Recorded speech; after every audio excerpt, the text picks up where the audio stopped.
En el día de hoy daremos la clase sobre la redacción. En primer lugar, les doy a conocer el concepto de redacción. Hilda Basulto, en su libro Curso de Redacción Dinámica, nos expresa que redactar es, abro comillas, una actividad comunicativa de primer orden que implica un estado cultural avanzado de quien la ejercita, cierro comillas. Es decir, redactar consiste en expresar por escrito los pensamientos o conocimientos ordenados con anterioridad. La redacción implica conocer, adquirir y aplicar un conjunto de competencias. Por ejemplo, la competencia textual es la capacidad que permite construir textos bien formados o aceptar textos de otros como bien formados. Redactar no es fácil, sin embargo, no es imposible lograrlo. Para poder redactar cualquier texto hay que conocer el tema, hay que investigar. La primera función del lenguaje es la función cognitiva, la investigación. Si no se conoce el tema, no se puede redactar. La gramática es el arte de escribir. Para saber redactar, hay que saber gramática. Seguidamente, vamos a estudiar algunas técnicas y características más importantes de la redacción, como la coherencia. Es la hilación o coordinación lógica de las oraciones y los pasos que integran un párrafo, así como la relación entre los mismos. Si ordenamos convenientemente las frases y las oraciones, se interpretarán fácilmente las ideas y los pensamientos que queremos expresar.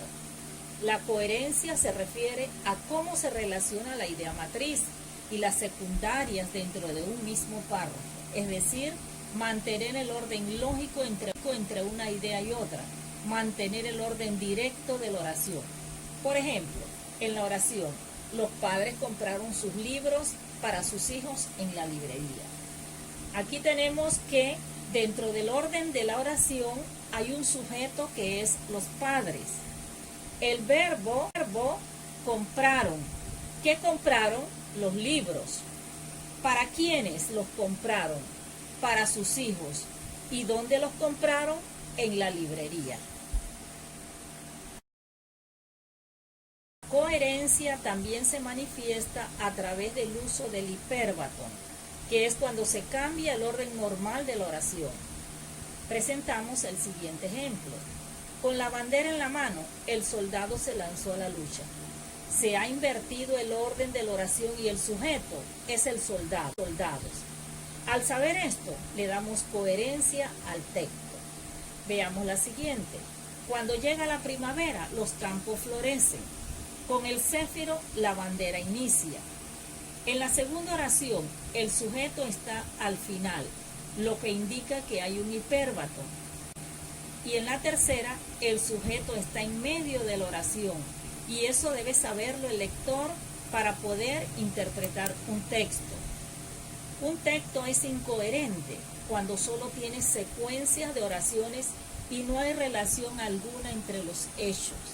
Ejemplo de un texto incoherente o que carece de coherencia. El turismo es una actividad que genera muchas riquezas y difunde la cultura panameña por el mundo. Panamá es rica en flora y fauna. Posee gran cantidad de playas, ríos, islas, pueblos y ciudades para admirar. La idea temática está al principio. El tema central es el turismo genera riqueza, pero carece de coherencia ya que cambia en el segundo enunciado al decir que Panamá es rica en flora y fauna. La importancia de la coherencia radica en el enlace lógico y la conformación de las ideas entre sí, que facilitan la interpretación del pensamiento expresado.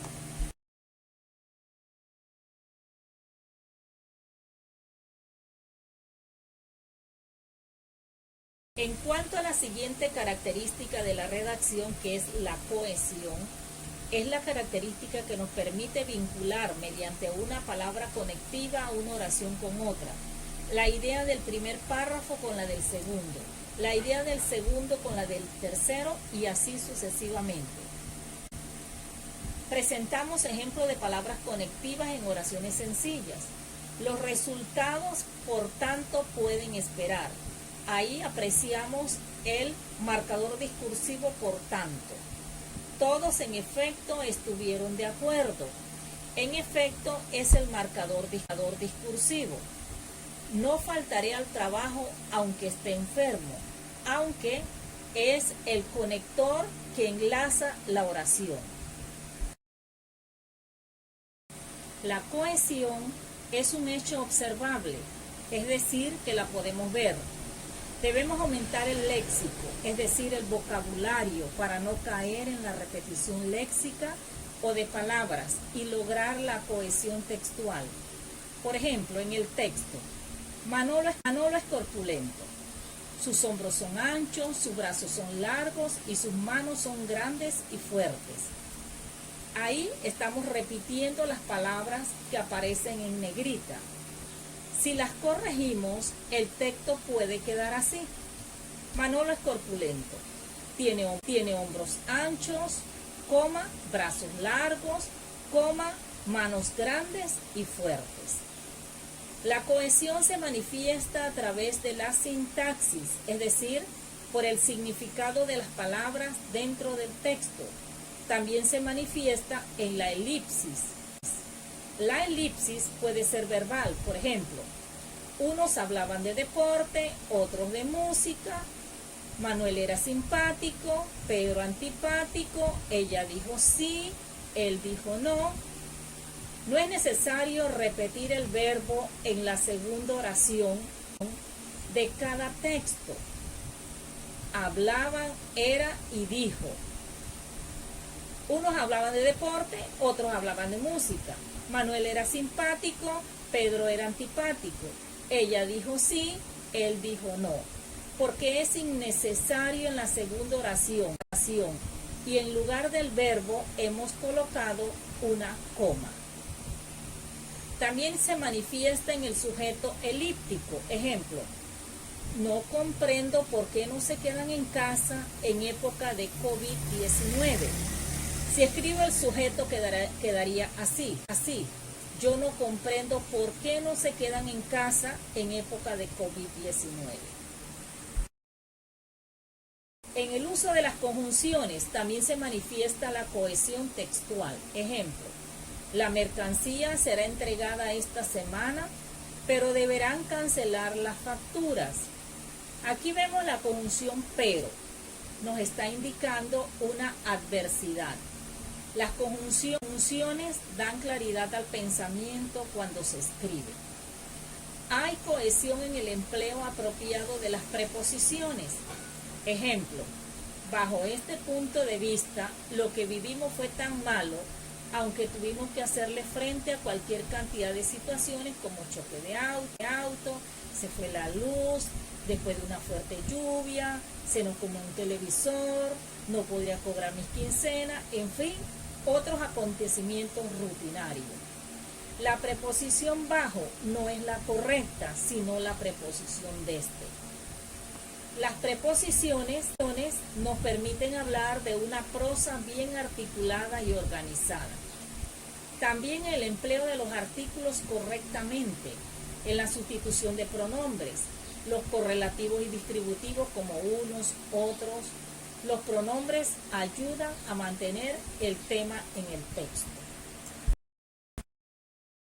Hay cohesión textual en la sustitución sinonímica, que consiste en la igualdad o semejanza de significado.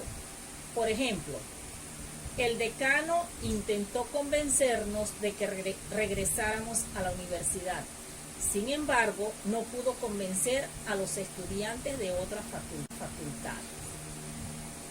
Aquí damos por sentado que la primera oración está bien escrita y cambiamos por un sinónimo el elemento repetitivo de la segunda oración del texto, que es convencer, y quedaría así. El decano intentó convencernos de que regresáramos a la universidad. Sin embargo, no pudo persuadir a los estudiantes de otras facultades. Hay cohesión en el empleo correcto de los antónimos, los hiperónimos, que son palabras con un significado muy amplio, los cuales abarcan a los de otros más concretos, reducidos o específicos que se conocen como hipónimos. Por ejemplo, flor. Los hipónimos del hiperónimo flor son clavel, rosa, margarita, jazmín, orquídea. En resumen, el término elipsis quiere decir que se omite una palabra por darlo el que lee por sobreentendido. Sobreentender es entender una cosa que no está expresa, pero que se deduce o se infiere. Ejemplo: A. Tienes que tomar las medicinas tal como te indicó el médico. Si no, te volverás a sentir mal. B.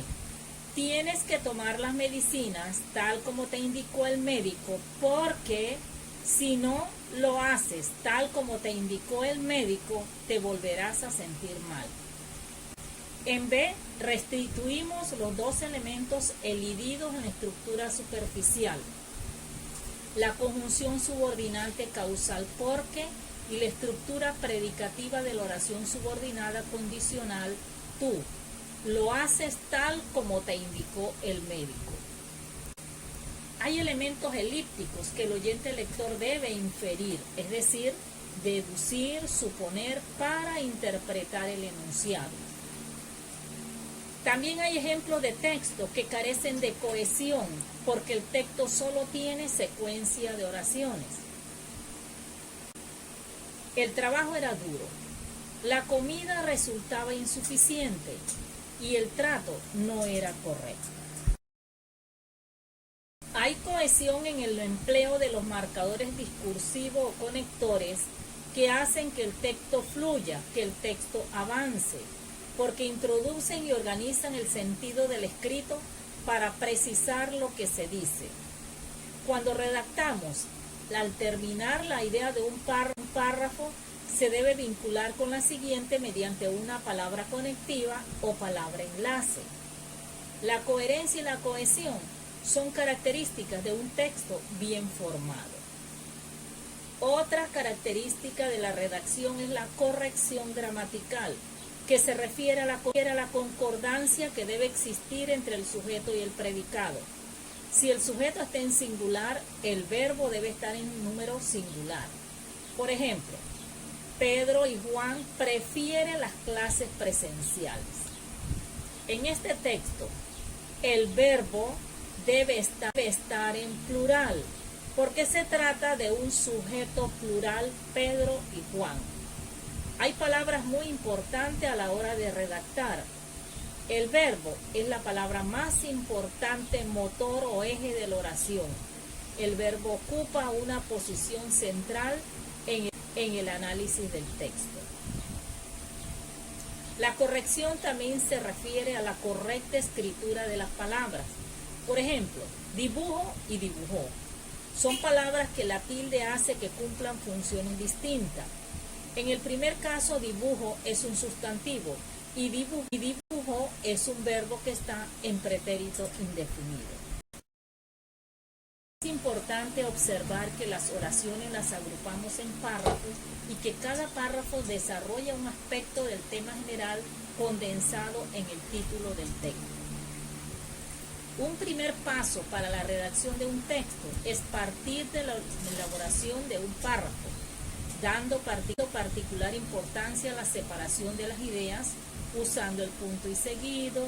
Por lo tanto, la puntuación desempeña una función muy importante dentro del proceso de la redacción y, por supuesto, también en su interpretación, por lo que es de gran ayuda usar correctamente los signos de puntuación, en particular el punto, la coma y el punto y coma. La importancia de los signos de puntuación para la correcta comprensión de un escrito. Basta recordar aquel texto anecdótico que despierta la atención de los estudiantes de ortografía cuando se les insiste sobre el tema de la puntuación. Perdón, coma, imposible matarlo. Perdón imposible, matarlo. ¿Qué nos quiere decir cada texto? En el primero nos dice que es imposible matarlo. Sin embargo, en el segundo texto nos enfatiza que hay que matarlo. No hay otra posibilidad de perdonarlo. No hay perdón. Uniéndonos a quienes opinan que como se habla se escribe y como se escribe se habla. Consideramos que se debe tener mucho cuidado tanto en la forma oral como la escrita, porque no podemos desconocer que el lenguaje de una persona es una muestra de su cultura y que un trabajo con errores se demerita e incluso puede llevar a una interpretación incorrecta del mensaje. Todo texto debe ser escrito tratando de evitar cualquier error que pueda destruir esa impresión favorable que es indispensable en la mente del lector, es decir, en el destinatario. La pieza clave en la comunicación son los textos, por lo que hay que cuidar hasta el más mínimo detalle cuando se redacta. Y en el proceso de redacción de un texto, el destinatario es muy importante. Por ejemplo, para diseñar un nuevo producto o servicio para una empresa, hay que tener en cuenta una gran cantidad de factores y uno de los más importantes es quién es el destinatario, a quién va dirigida esa redacción. A veces no nos detenemos a pensar lo importante que pueden llegar a ser los textos para que la comunicación corporativa de una empresa sea impecable. Esto ocurre porque las empresas se suelen centrar más en otros aspectos que a priori pueden parecer más relevantes o influyentes. No obstante, nunca debería olvidarse que la comunicación es la herramienta más eficaz y potente de la que disponen las empresas para llegar a sus clientes o potenciales clientes y aumentar sus ventas. Por ello, si queremos que el rendimiento de una empresa sea excelente, deberíamos reflexionar antes de lanzarnos a escribir. Por consiguiente, si queremos llegar a un público concreto de un sitio concreto, tendremos que comunicarnos con él de un modo que le resulte natural, por lo que antes de redactar el texto debemos plantearnos todo esto para así adaptar el estilo de una manera consecuente. Además de las características mencionadas, la claridad consiste en expresar las ideas en forma inteligible y completa, de manera que cualquier lector del mensaje lo interpreta en forma única y acertada. Para escribir con claridad se requiere tener las ideas claras, saber muy bien lo que se quiere decir y decirlo en el orden adecuado y de manera muy sencilla. A veces faltamos a la claridad cuando escribimos proposiciones de relativo que bien pueden ser sustituidas por adjetivos o participios. Por ejemplo, los que son partidarios de la medida apoyaron la propuesta que presentó Ana. Esta oración está muy larga. La otra sería, los partidarios de la medida apoyaron la propuesta presentada por Ana. Esta es más corta. Hemos sustituido las oraciones de relativo por adjetivos o participios. El arte de escribir con claridad y corrección no es de fácil aprendizaje. Ante todo, es necesario estudiar cuidadosamente las reglas gramaticales y evitar los errores de ortografía y de sintaxis. La sintaxis es esencial para que el que escribe tenga seguridad en la corrección de sus enunciados. El análisis del discurso y la lingüística del texto son muy útiles para no cometer errores estructurales y formales en cualquier género en el que escribe, para evitar incoherencias y ambigüedades, para no dejar cabos sueltos, para disponer de recursos y de técnicas de creación. Pero para hablar y escribir bien, se necesita además una varita de mago que con su magnetismo ordene todas las virutas en una construcción donde nada sobra, nada falta y todo sostiene. Y esto se consigue con ensayo y corrección, ensayo y corrección, ensayo y corrección. Y tiempo, porque como dice Gertrudis Stein en la siguiente frase, escribir es escribir, y escribir, y escribir, y escribir, y escribir. La claridad es redactar un texto entendible sin que dé lugar a dudas ni a dobles interpretaciones. Por ejemplo, Eduardo fue a casa de Luisa en su bicicleta. ¿En la bicicleta de quién? En la frase, Juan le habló a Pedro de su madre. No hay claridad en la expresión, pues no se sabe si esa madre es la de Pedro o es la madre de Juan. Este es un texto ambiguo. Se debe evitar la ambigüedad, vicio en el que se puede dar más de una interpretación, y la anfibología, que es cuando lo que se dice se presta para el doble sentido. Por ejemplo, se venden gorros para niños de algodón. Es incorrecta. ¿Qué son de algodón? ¿Los gorros o los niños? Se venden gorros de algodón para niños. Correcto.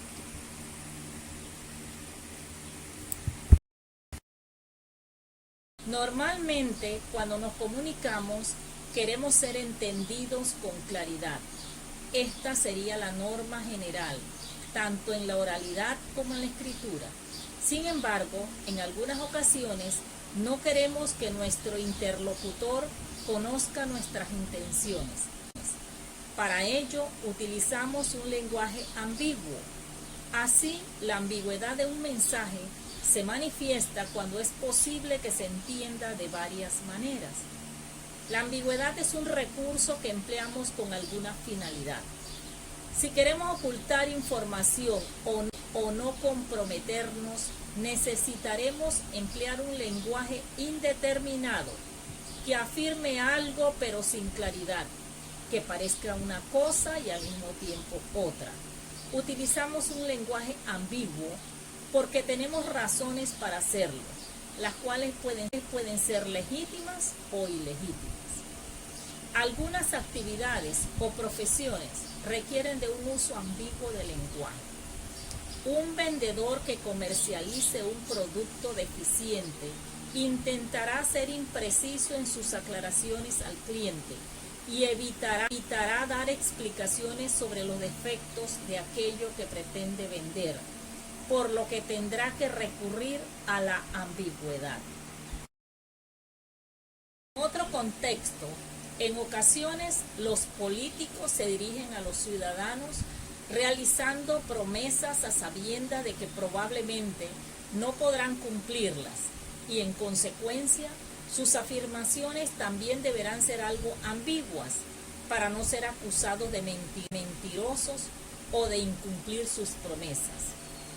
El lenguaje cinematográfico utiliza la ambigüedad para que un mensaje genere algún sentimiento de confusión en el lector o el espectador. Un escritor o un director de cine tiene presente al lector o al espectador y busca sus emociones, su implicación en aquello que está leyendo u observando. La ambigüedad es un elemento que puede dar mucho juego en la comunicación artística, creándose todo tipo de sentimientos o ideas, misterio, duda, intranquilidad, tensión o incertidumbre. Incluso se podría hablar de una cierta atmósfera indeterminada que ha sido creada a partir de la ambigüedad y de manera totalmente deliberada. El lenguaje poético puede utilizar un estilo ambiguo para crear un tipo de diálogo entre escritor y lector. Probablemente la poesía sea el género más ambiguo dentro del mundo de la creación. De hecho, muchos recursos técnicos, metáforas, hipérbole, símil y otros, tienen el propósito de provocar una cierta imprecisión en el lenguaje. El lenguaje científico es, por definición, la antítesis de la ambigüedad.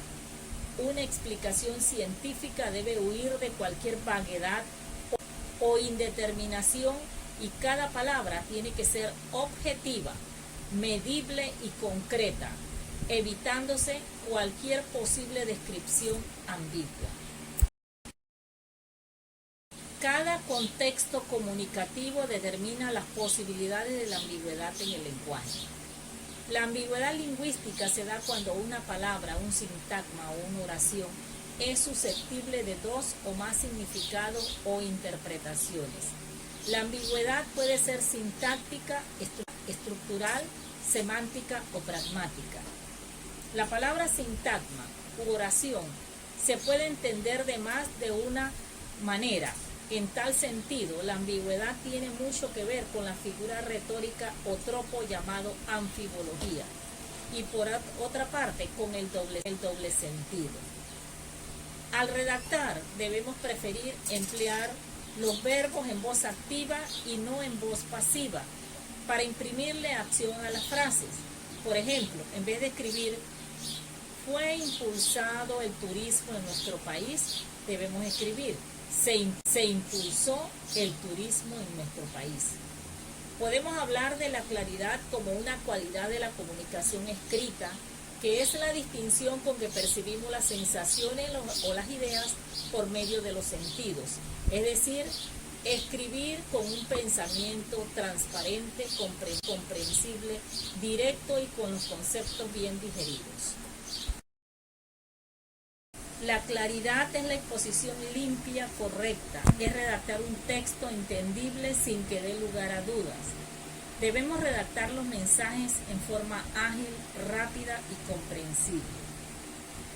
El autor Gonzalo Martín Vivaldi sostiene que la claridad significa, abro comillas, expresión al alcance de un hombre de cultura media y por tanto quiere decir pensamiento diáfano, conceptos bien digeridos y exposición limpia, con sintaxis correcta y vocabulario o léxico al alcance de la mayoría, ni preciosista ni demasiado técnico. En otras palabras, a las ideas debe corresponder una construcción de la frase basada en un orden lógico y sin palabras rebuscadas. El orden de las ideas contribuye a la corrección del lenguaje y consecuentemente a su claridad. El desorden de las palabras puede dar lugar a diversas interpretaciones.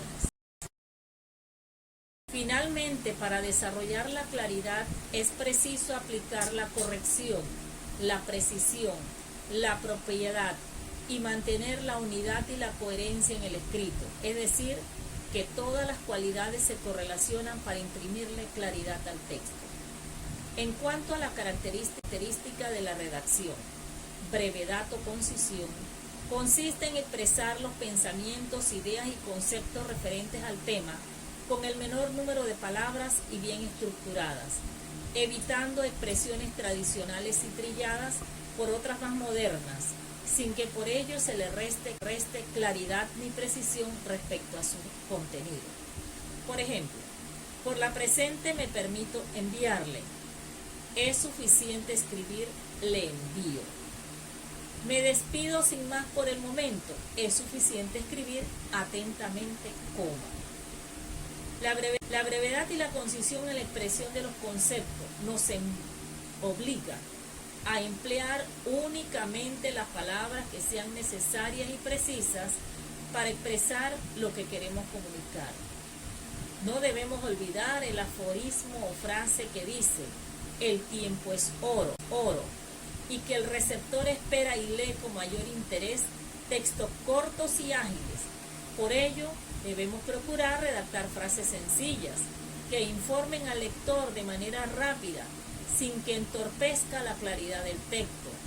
Expresar lo que exactamente queremos decir, sin lugar a dudas y sin rodeos. Escribir con concisión es llamar a las cosas por su nombre, utilizar las palabras necesarias, apropiadas y significativas. Por ejemplo, hay una amenaza inminente y no eminente. Debemos ser breves porque mientras más largas y complejas sean las oraciones, mayor es la probabilidad de afectar a la claridad del mensaje y confundir al lector. Ejemplo de dos oraciones que dicen exactamente lo mismo y carecen de brevedad y concisión. 2 muestreos fueron un total de 27 y se realizaron por la noche. Expreso lo mismo al decir, se hicieron 27 muestreos por la noche. La concisión es utilizar solo el número de palabras necesarias. Mientras menos palabras inútiles, mejor. Lo contrario de la concisión es lacónico, vaguedad, imprecisión, exceso de palabras, confusión. En relación a la característica de la precisión, esta se refiere a la exactitud en la expresión, dejando de lado las palabras innecesarias. Se falta la precisión también cuando se emplean términos inexpresivos como cosa, algo, eso, decir, hacer y otras a las cuales se recurre generalmente por desidia, descuido o negligencia.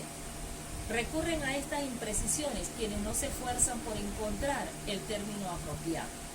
Por ejemplo, cuando decimos, la cosa está difícil, lo que debemos decir es, la situación está difícil, el examen está difícil. Cuando el agresor lo asaltó, le hizo una herida profunda. Hacemos uso del verbo hizo en vez de escribir la palabra propinó. Cuando el agresor lo asaltó, le propinó una herida profunda. Igualmente, al decir, el alcalde le pidió que hiciera una estatua de Billy Ford, se escucha mejor si escribimos, el alcalde le pidió que esculpiera una estatua de Billy Ford. La precisión también se refiere a la exactitud en la expresión, dejando de lado las palabras innecesarias y trilladas o usadas excesivamente, como dijimos anteriormente. Deseo solicitarle es incorrecto. Lo correcto es decir, le solicito. La cualidad de la precisión obliga a eliminar adornos superfluos y exponer la idea sin rodeos innecesarios. La redundancia, defecto opuesto a la precisión, consiste en utilizar palabras o ideas inútiles por estar implicadas en el significado de otras. Por ejemplo, resumir brevemente. Basta con decir resumir, que es igual a repetir abreviadamente lo esencial de un asunto o materia. Erario público. Solamente con escribir erario, porque erario es el tesoro público. Veamos otro ejemplo. Mi vecina se cree la Marilyn Monroe del barrio. Marilyn Monroe se suicidó. Marilyn Monroe no designa las dos veces a la misma persona. La primera se refiere a mi vecina, la segunda a la famosa actriz. Asimismo, la característica de la propiedad consiste en utilizar las palabras con su verdadero significado y emplear las palabras exactas para la idea que se quiere expresar.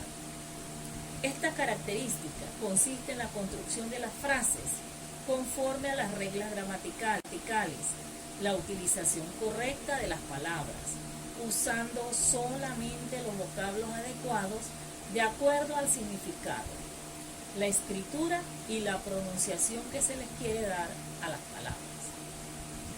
Escribir y hablar con propiedad es poder sustentar y argumentar lo que se expresa y con criterio de autoridad. Hay impropiedad cuando se emplean palabras con un significado distinto al que tienen. Por ejemplo, en su recorrido trazó una elipsis y en su recorrido trazó una elipse. Lo correcto es en su recorrido trazó una elipse. En el informe aparece un dato erróneo que se debe ratificar. En el informe aparece un dato erróneo que se debe rectificar. Lo correcto es, en el informe aparece un dato erróneo que se debe ratificar. ¿Por qué se debe ratificar? Porque está correcto. Debemos examinar el tema con profundidad, no es lo correcto. Lo correcto es, debemos examinar el tema con detenimiento. Una buena práctica redactora tendrá en cuenta el empleo de las palabras con propiedad, hacer referencia a los detalles imprescindibles que aseguren la claridad en el texto, evitar repeticiones innecesarias de palabras o conceptos, evitar digresiones o comentarios que se aparten del tema principal, ser parco o moderado, es decir, sin excesos. En fin, emplear un lenguaje llano, breve, actualizado. Tomar en cuenta lo que el filósofo británico Paul Grace llama máximas de redacción o pertinencia. Ir al grano y ser pertinente. Aquí presentamos unos ejemplos de repeticiones innecesarias. Sal para afuera, súbete para arriba, bájate para abajo, gentío de gente, salió de adentro de la casa.